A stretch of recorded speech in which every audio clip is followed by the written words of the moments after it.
Every native speaker uses a lot of phrasal verbs every day. It is part of natural speech. However, for learners of English, they can cause real problems because a lot of the time their meaning is figurative. You cannot translate the words directly from one language to another. Today, we are going to be looking at 14 different phrasal verbs which are used around the topic of studying. We are going to also learn some other vocabulary relating to the university in English. So, without further ado, let's get started.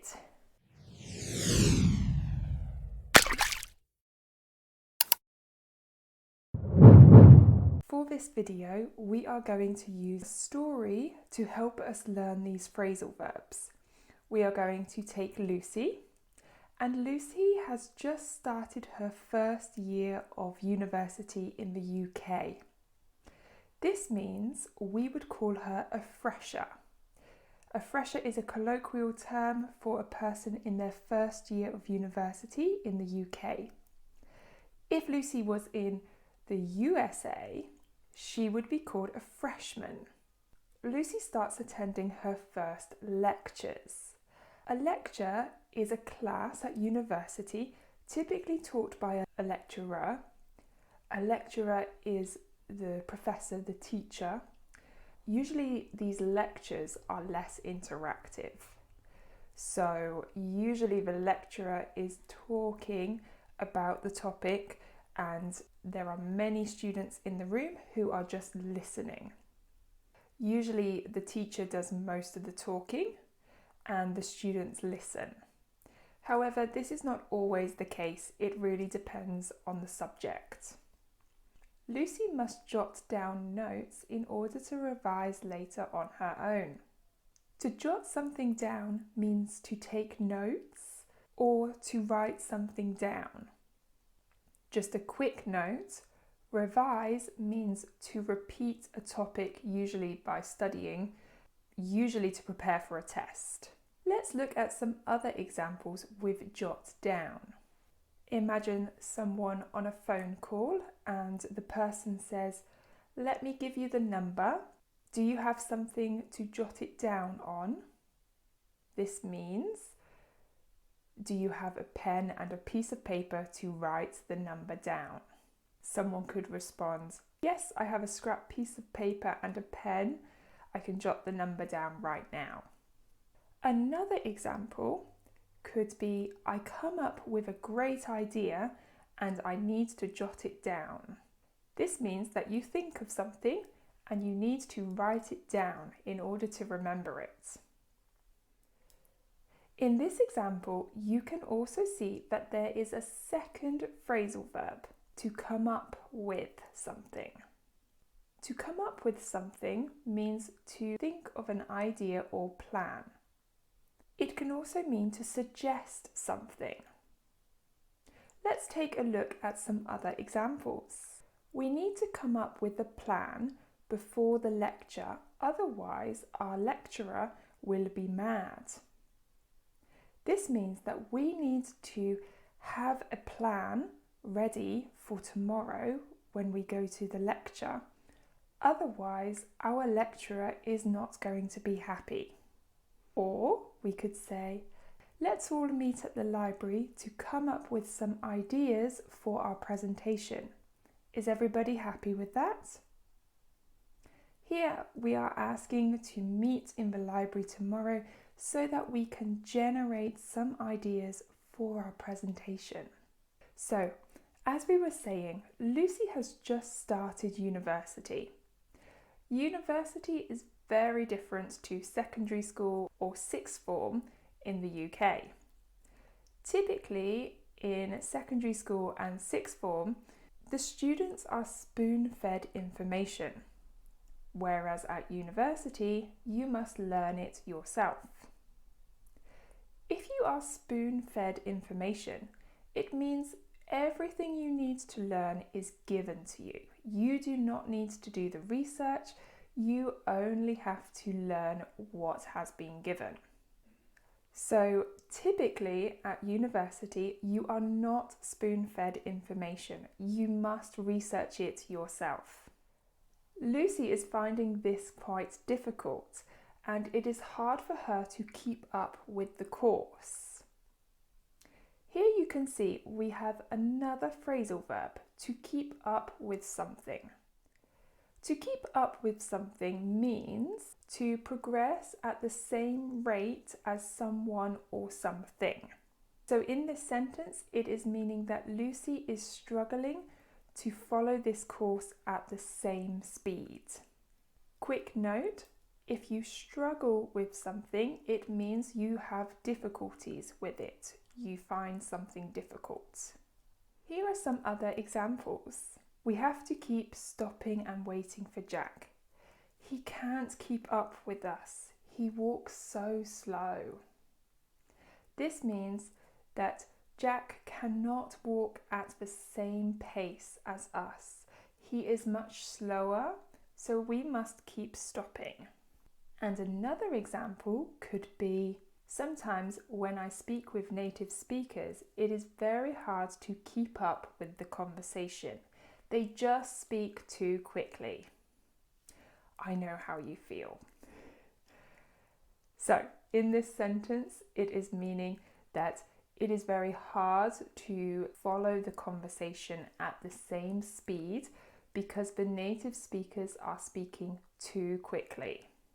However, luckily, Lucy has a really kind lecturer called Laura.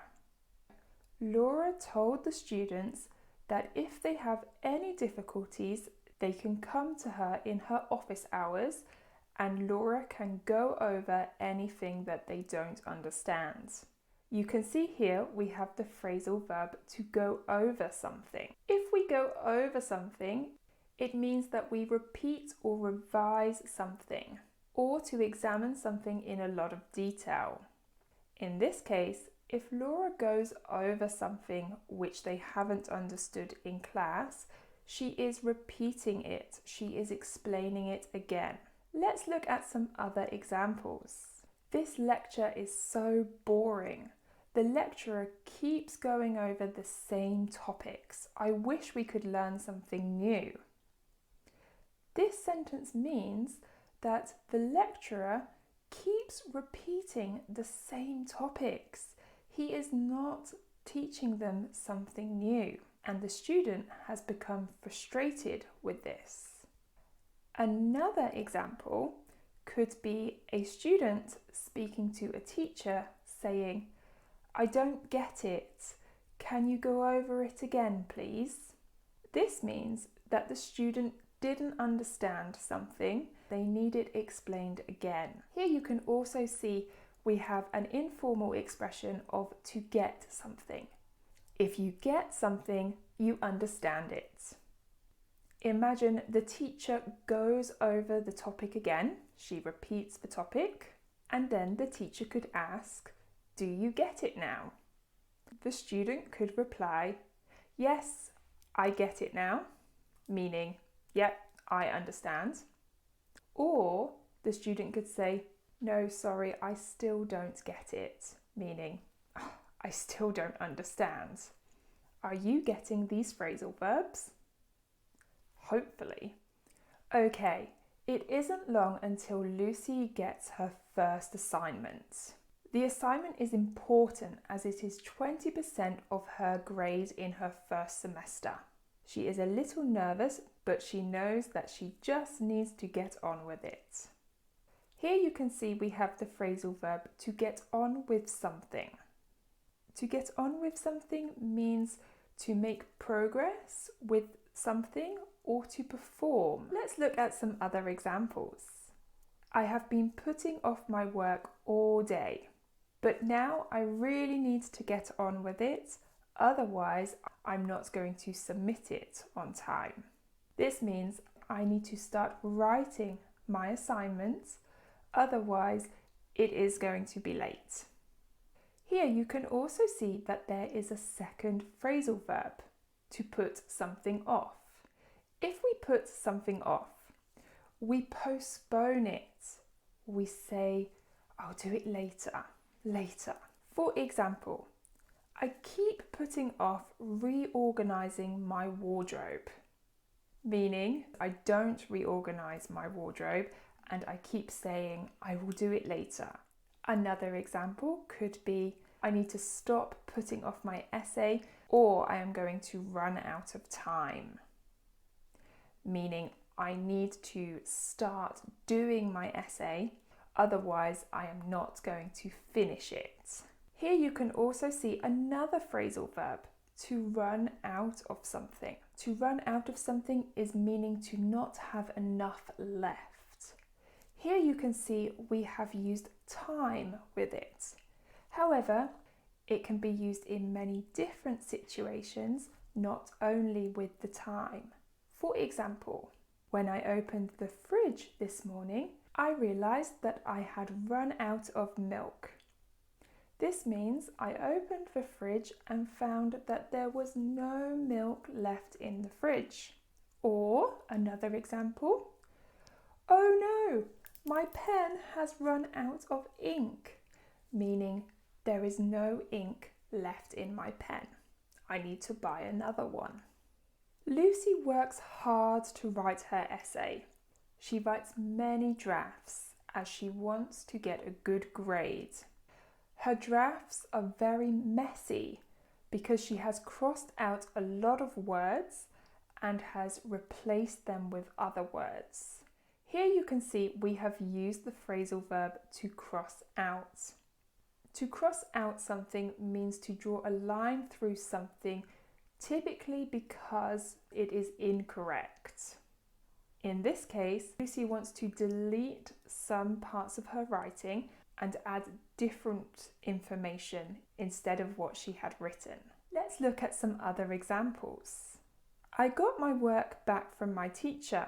He had marked my writing and had crossed out so much. I need to do better next time. Meaning, this person received their work back from their teacher, but they had made lots of mistakes, so the teacher had crossed out many things. Another example could be Lucy sometimes mixes up English spellings, so she has to cross out her mistakes. She then looks up the word in the dictionary to make sure she has the correct spelling, meaning she finds the spelling mistake in her writing and crosses it out and writes in the correct spelling. In this example, you can see we also have another phrasal verb, which is to look something up.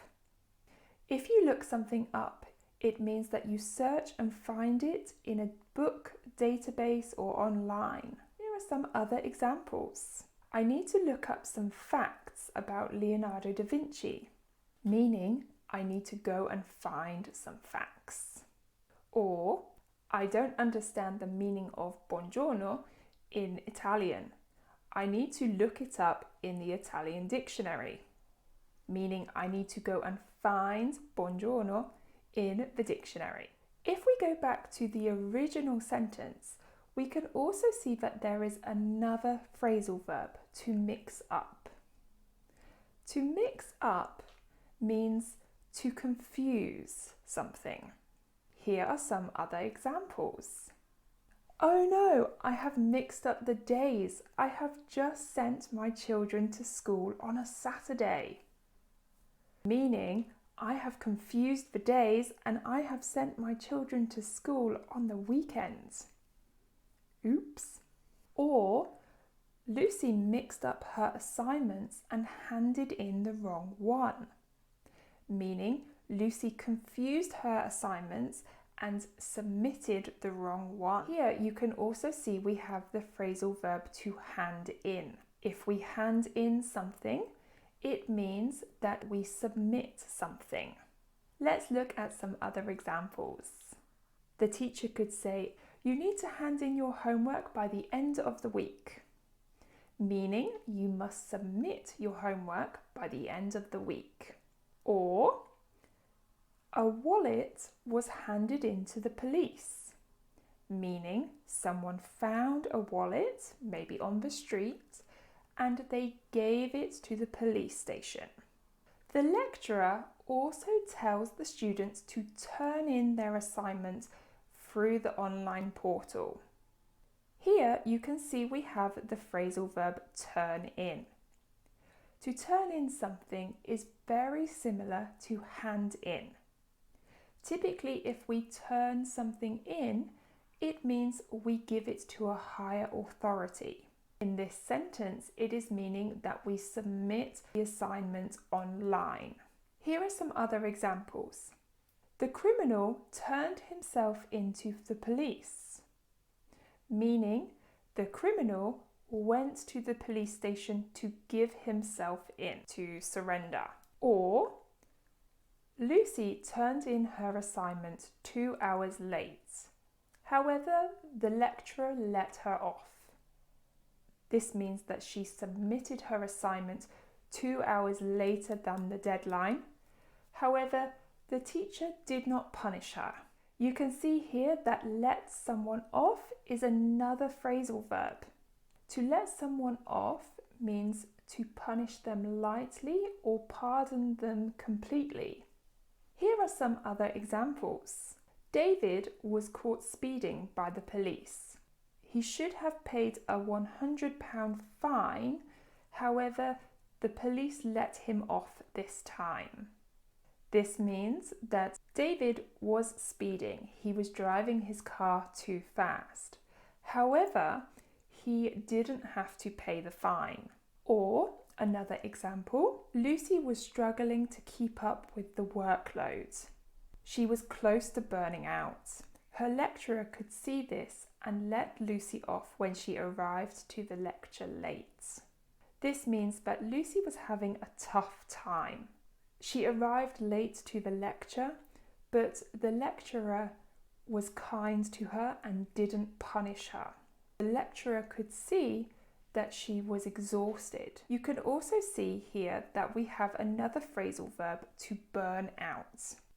To burn out means to lose energy and motivation to do something, typically because you have overworked yourself before that.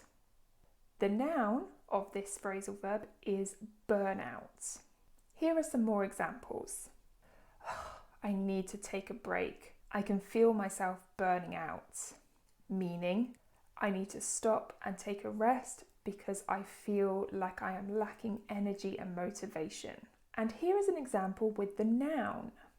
It is essential to have downtime to reduce the risk of burnout, meaning it is important to have time to relax so that you don't get to the stage where you are completely exhausted and cannot do anything. In order for you to not burn out while you are studying English, and in particular with phrasal verbs, I recommend learning phrasal verbs in a context and in small amounts. Do not try learning a list. It doesn't work. You need examples for each one and you need to practice using these phrasal verbs. If you learn too many at one time, you risk mixing them up, confusing them. For homework, try writing some sentences of your own using these phrasal verbs. You can write them in the comments below. I can let you know how you got on. And as always, if you liked this video, please give it a thumbs up. It will really support me and my channel. And don't forget to subscribe so that you don't miss out on future English classes. Happy studying and bye for now.